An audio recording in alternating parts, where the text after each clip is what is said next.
সর্বোচ্চ ধর্মীয় নেতা, মন্ত্রিসভার সদস্য ও শীর্ষ সামরিক কর্মকর্তাদের হত্যার পরও ইরানে হামলা অব্যাহত রেখেছে যুক্তরাষ্ট্র ইসরায়েল। একের পর এক বিস্ফোরণের শব্দে কেঁপে উঠছে তেহরান সহ অন্যান্য অঞ্চল। নতুন করে ইস্পাহানের পারমাণবিক স্থাপনা ও বিমান ঘাঁটিতে বিস্ফোরণের খবর পাওয়া গেছে।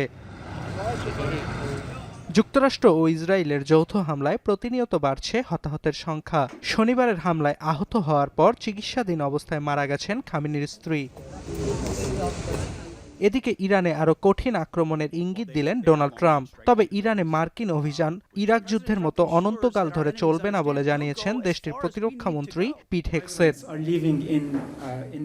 এদিকে যুক্তরাষ্ট্রকে নিজেদের ঘাঁটি ব্যবহারের সুযোগ দিলেও ইরান যুদ্ধে জড়াতে চায় না ব্রিটেন। অন্যদিকে যুক্তরাষ্ট্রের সঙ্গে কোনো ধরনের আলোচনা বা সমঝোতায় যাবে না বলে সাফ জানিয়ে দিয়েছেন ইরানের নিরাপত্তা পরিষদের সচিব লারিজানি। আগামীর অগ্রগতির ভিত্তি আনোয়ার ইস্পাত, স্ট্রংগেস্ট স্টিল সিন্স 1978। প্রতিপক্ষের হামলায় দমে যাচ্ছে না ইরান। ক্ষেপণাস্ত্র ও ড্রোন হামলা চালিয়ে যাচ্ছে মধ্যপ্রাচ্যের মার্কিন ঘাঁটিসহ একাধিক স্থাপনায়।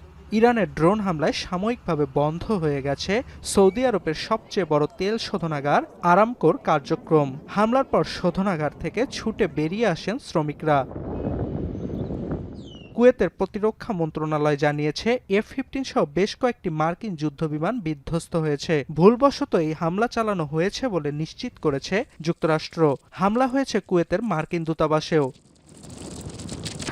হামলার আশঙ্কায় শুনশান নীরবতা দুবাই আন্তর্জাতিক বিমানবন্দরে। একে একে স্থবির হয়ে পড়েছে মধ্যপ্রাচ্যের প্রধান বিমানবন্দরগুলো। বাতিল হয়েছে কয়েক হাজার ফ্লাইট।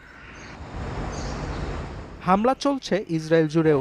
জেরুজালেমের চারপাশে বেজে উঠছে সতর্কতামূলক সাইরেন। নেতানিয়াহুর কার্যালয় এবং ইসরায়েলি বিমান বাহিনীর কমান্ডারের সদর দপ্তর ইরানি হামলার লক্ষ্যবস্তু হয়েছে। এদিকে ইরান পরমাণু কর্মসূচি চালিয়ে গেলে তা পুরো মানবজাতির জন্য হুমকি স্বরূপ হবে বলে মন্তব্য করেছেন বেনিয়ামিন নেতানিয়াহু। এদিকে লেবাননে নতুন করে হামলা চালাচ্ছে ইসরায়েল। নতুন করে লেবাননের 18টি গ্রাম খালির নির্দেশ তেল আবিবের। অর্ণব প্রসাদ, এখন বিশ্ব।